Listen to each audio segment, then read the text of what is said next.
Welcome, everybody. My name is Josiah, and I trade stocks and cryptocurrencies for a living. Now, if you hate making money, that's not the channel for you. If you like making money, if you like learning about stocks, crypto, and investing in general, make sure you subscribe to the channel and, hit the bell notification so you stay up to date on all my videos. And let's get into it. We've got a lot to talk about today. I've been listening to a bunch of other YouTubers out there today. Been reading a bunch of articles, and Stock Mode did a really good video actually this morning talking about inflation and the government, and he also showed a chart from where people are starting to think more and more that the Fed is going to do a 100-point rate hike on the this week coming up. And I wanted to address that just a little bit. Anyone that believes that the Fed's going to do a 100-point rate hike because inflation went up 0.1%, you're guessing. You're just hoping you're right. You're just throwing a number out there. There's no real reason to believe in that. The Fed's not come out and said that they're going to be more hawkish than they already have been. They've come out, they've made their stance clear. I never believed they were going to do 50 basis points. No more than I believe they're going to do 100. They said they was going to do 75, and until they do something different, that's how I'm going to believe it. Now, it doesn't mean that you can't learn to read between the lines, but there's no real reason to go up 100 basis points. That's just something someone's throwing out there so that on the off chance it happens, they can say, I'm right. But it's not reality. 75 basis points is what we'll be getting. You can save this video. You can mark that down. We're going to get a 75 basis point hike next week when the Fed meets.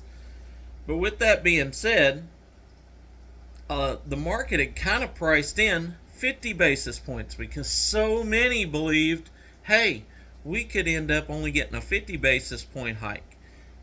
Again, believing things that they shouldn't believe because there's no evidence that that was happening. Even if the CPI reported came in down a little bit, which with all the government spending was unlikely. Even if it had, the government spending would be catching up, and the Fed knows this. They know they can't back off yet because of everything that the government's out there doing right now. So I would recommend you watch Stock Mo's video. Like I said, he really gets in there talking about the government a little bit and the so-called Inflation Reduction Act, which of course is not helping inflation in the slightest. Stocks with Josh over there, my man, he did a good video today talking along those same lines. And I just wanted to say that, he was pointing out that we are setting ourselves up for kind of a perfect storm with all the spending that the government is doing against the Fed. The Fed's trying to get inflation under control. Not that I necessarily love the Fed, but they're trying to get inflation under control with the tools they have, and the government's going out there and spending, which counteracts everything, which causes inflation to go up more, which causes the Fed to have to raise rates more, which only hurts small business owners and people out there trying to buy a home or anything that you do. So both those videos I thought was really good. And then there's just a lot of videos out there just fear-mongering. And so I want to lay some of those fears aside as well. Now, yesterday when we got the CPI numbers in, because the inflation report was higher than we expected, or higher than the experts were expecting, I knew that we were going to have a bad day in the market. In fact, I said that we were likely to have several bad days in the market. However, yesterday just absolutely crashed. NASDAQ had one of the worst days in the market it's ever had. So I do believe that set us up to maybe have a little bit of a relief rally today. We could see the market actually be green. However, if it's red, it's not going to surprise me if we're red for a few more days. We bought a ton of stuff yesterday that I think we can make money on. And if it is red for a few more days, we'll just look for some more buying opportunities along the way. But it's not the end of the world. You know, the more this market drives down, the better entry points we're going to be able to get. So don't be afraid that the market's going down. Use it as buying opportunities. Even if you're a long-term investor, you say, I don't have any dry powder, I can't buy anything else, just don't look at the market for the next few days. I mean, in all honesty, if you're a long-term investor and you're not buying, you got no reason to look at the market. It's one of the mistakes I see so many new investors make. They start dollar cost averaging in, they're only buying stocks maybe once a month, but they still want to look at the market every single day. If you're long-term investing, you don't need to worry about the day-to-day of the market. If you're day trading, if you're trying to learn how to really grow your portfolio and ramp it up, then yes, I absolutely recommend you look at the market every single day, several times a day, and learn the numbers so that you learn where to buy in at.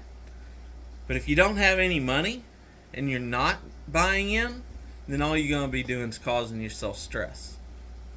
There's no point in worrying about the day-to-day moves in a bad market when you know that you're a year or 2 years out from that stock maturing where you wanted it to be. Now, when you're day trading and you're looking to get 20 cents or 50 cents on something, then yes, you've got to pay attention to the movements. You've got to understand how they're moving. But it doesn't mean that we get emotional about it. I always tell you on this channel, we never trade with our emotions. We always trade by the numbers. We look at the numbers, we analyze if that's a good place to get in or a good place to get out, and we don't worry about the rest. We don't get emotional about it. We don't get, upset that we missed out on a play, because we know if we missed out on one play, that there's 10 more out there to go get. And we know that if we lost a little bit of money on one play, it's not the end of the world. We're going to rotate it into something to make that back and then some. And that's how you day trade successfully, is by being able to analyze everything without emotion. And so that's what I got for you. I just want to take away some of that fear. Let you know, yes, inflation was up. It was not as bad as everyone's trying to make it out to be. It was up by 1/10 of a point, and highly due to government spending. The Fed is going to stay hawkish, I believe. I do not believe they're going to do a 100 basis point hike. They're going to do 75 basis points, which should be priced in after the day that we had yesterday. They're going to do 75 basis points, and that's what we're going to have moving forward. Maybe as we get a little closer to midterm elections next month, we could end up with 50, just seeing them pull back off the trigger a little bit because of election. I don't think that the market, or not the market, but the Fed themselves, as far as inflation as a whole, I don't think they're going to have it under control to be able to back off. But we all know that with midterm elections coming up, things change.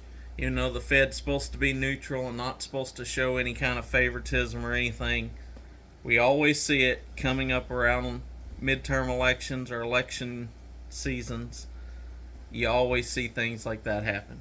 Gas prices come down a little bit, which is going to set people up that are investing into gas prices right before the winter. They're going to have a great entry point, because gas prices are going to come up over the winter. There's almost no doubt that that's going to happen. And so I could ramble on for probably hours with what I've got in my head right now. If there's any stocks you want me to look at, leave it in the comments. If you have any questions about how all these pieces fit together, always leave me a comment. I'll try to get back to you as soon as possible. I do enjoy answering your questions. I believe getting your questions and answering them makes me a better investor, because maybe it makes me look at something that I wouldn't normally look at. And, I try to share my knowledge with you, and hopefully that helps you out as well. So that's what I got for you. Till this afternoon, be blessed. And remember, never trade with your emotions. Always trade by the numbers.